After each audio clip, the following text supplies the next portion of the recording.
Namaste. I've picked a very challenging project. I'm going to give my analysis and response to the most famous historian in India over the last few decades, Professor Romila Thapar.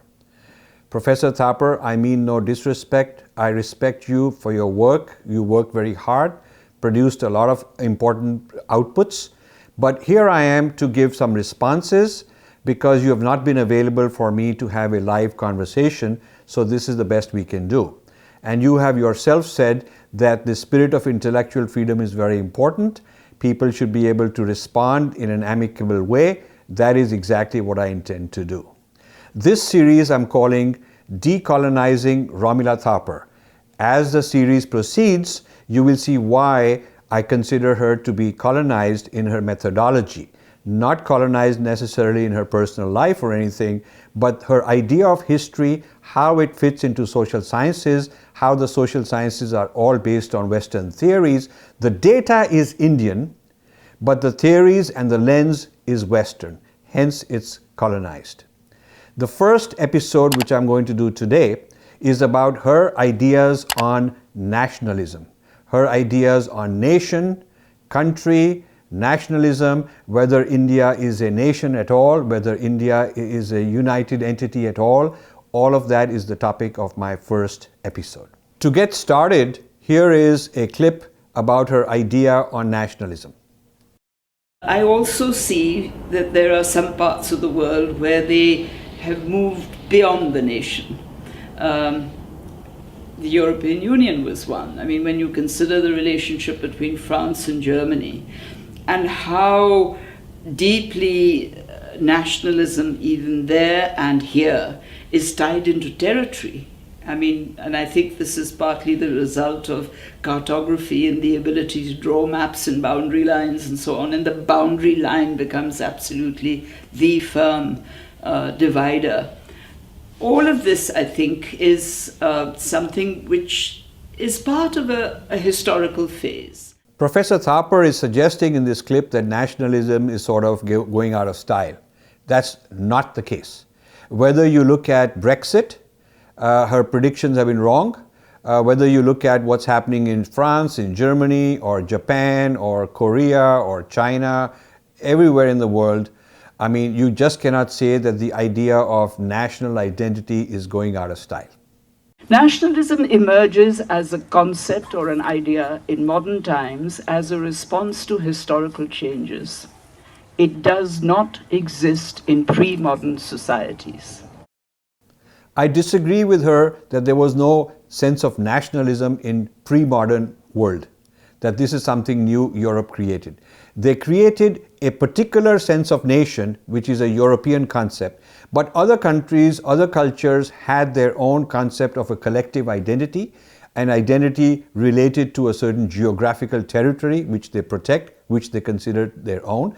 As this episode proceeds, you will see that a major flaw in her thinking is to be fixated on the European idea of nation while evaluating India and other countries. There is in nationalism inevitably an inclusive and overarching identity. History is essential to a national ideology, but it has to be a shared history that binds people together. History has to be the bond.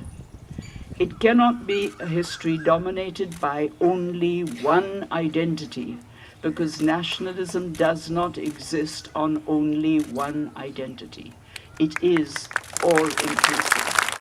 Professor Thapar is wrong in asserting that nationalism has been inclusive. That is not the case. Most nations have had a history of exclusivism, either exclusivist in race or religion or ethnicity or language. In fact, modern nations have been built on such a premise. She's setting this up so that she can show that India is an aberration because Indians want to claim a certain kind of an identity, whereas the idea of nation has never had this problem elsewhere. That is not the case. But where it has been inclusive, even if scattered, it has had quite a positive effect. For example, the kind of nationalism that we never refer to, but which is very pertinent, I think, to the Indian situation too, African nationalism. Negritude, the way it was developed in the Caribbean by Aimé Césaire and Léopold Senghor, which brought together an African consciousness that stretched from Africa to the Caribbean to North America. It was an inclusive nationalism of a very extraordinary kind, and I think we would do well to study some of that. I like her statement that we should not limit ourselves to Western ideas. We should also look at other ideas like African. So in the same vein, it's important that we should look at the Indian idea of Desh and Rashtra as alternatives to nation in the European sense, and be able to construct a lens of our own rather than adopting the colonial Western lens. Her understanding of religious nationalism expressed in the following clip is a serious problem. When it comes to religious nationalism, it becomes even more important that history be correct. The intention is to convert India into a Hindu Rashtra, because the majority of people in the country are Hindus, and to make Hindus the primary citizens. And we know all this, of course, from the detailed work that was done in the 1930s, where we were told that the Hindus are the indigenous peoples of India, and Hinduism is the religion that has its roots in India. The theory of Pitri Bhumi and Punya Bhumi. The ancestors are from India, the religion is from India. And India is always defined in this thinking, interestingly, as the territory of British India.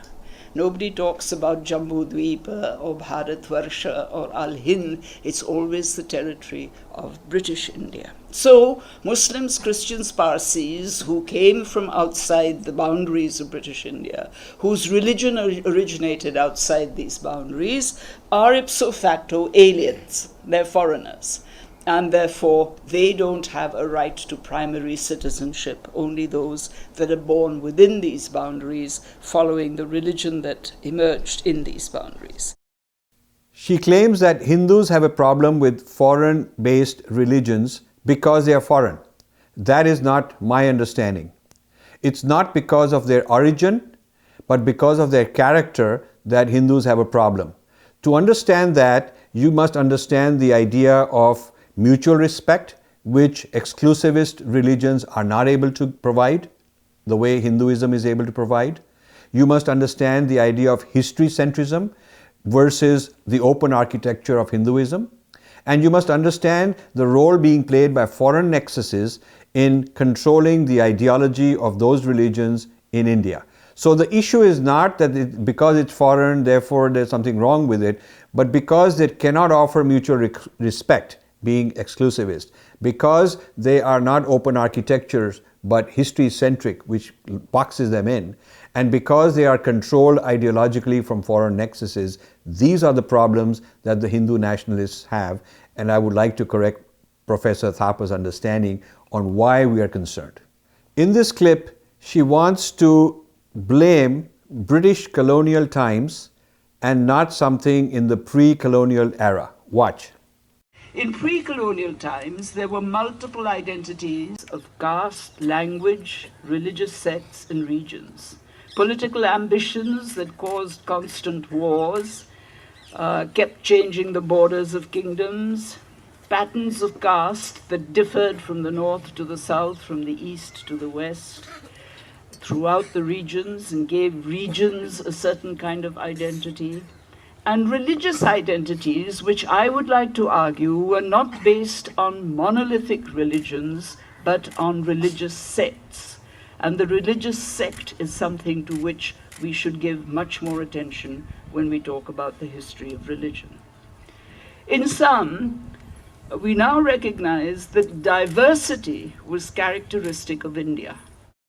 Interestingly, she considers only the British as colonialists and not the Muslims. This is a very serious problem. The Muslims were also colonizers. They came from thousands of miles away.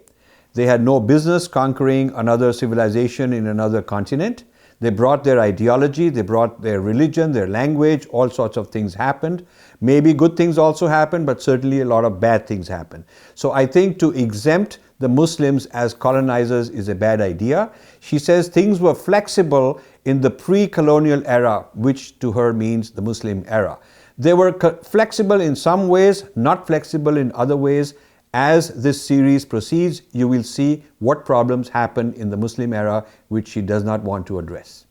Here is the final clip for this episode in which she defines secularism. By the late 19th century, there was an established middle class in India. The colonial economy was tied into British capitalism, and much of the middle class, largely upper caste, had emerged as professionals managing the administration of the colony and its colonial economy. The idea of nationalism began to emerge from this group.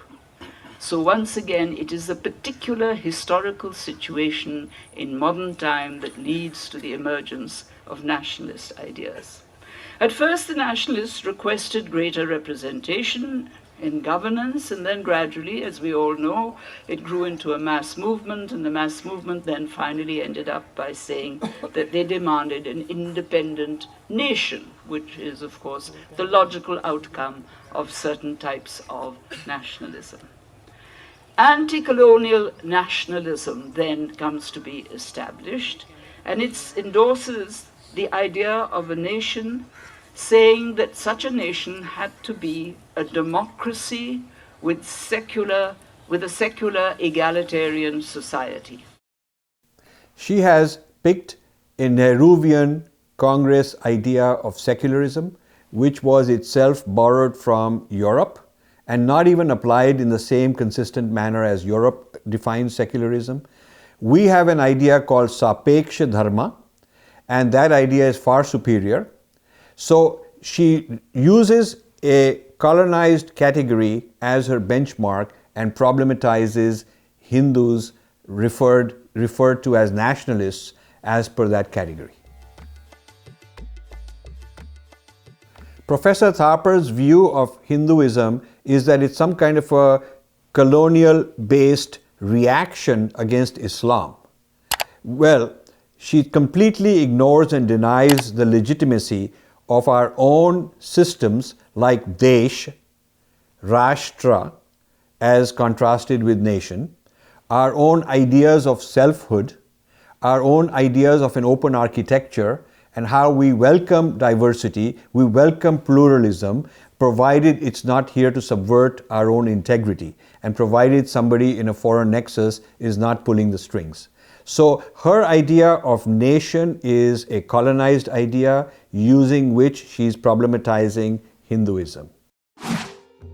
In the next segment, I'll continue my analysis of Professor Thapar's monumental work. Thank you for watching. You can subscribe here and also hit the bell icon to make sure you get notified. To donate, please click this button.